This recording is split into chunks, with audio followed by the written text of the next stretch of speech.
اور پھر 1 سال کے اندر اندر آپ لوگوں کے ہاتھ مروڑ کر پھر ایک نئی ترمیم لے آتے ہیں. پھر اس میں جو استثناء دی گئی ہے، اس استثناء کا کوئی اسلام میں کوئی تصور ہے؟ رسول اللہ صلی اللہ علیہ وسلم نے تو خود صحابہ کرام سے فرمایا کہ کسی کا اگر میرے اوپر کوئی قرض ہے تو وہ چکا سکتا ہے. اب کون حضور سے کہے کہ میرا تیرے اوپر قرض ہے؟ لیکن ایک صحابی نے کہا ہاں میرا قرض ہے. کیا جی؟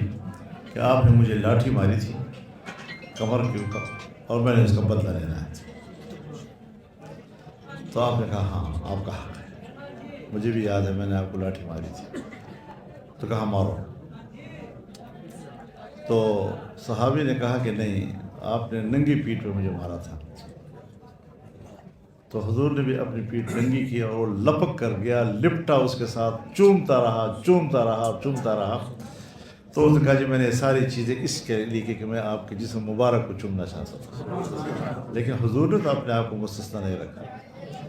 حضرت عمر فاروق عدالت میں پیش ہوئے ہیں، باقاعدہ پوچھتے بھی تھی کہ اگر مجھ سے کوئی غلطی ہو جائے تو پھر آپ کا رد عمل کیا ہوگا. تو آج یہ چیزیں آ گئی کہ ہم خدمات کے بدلے میں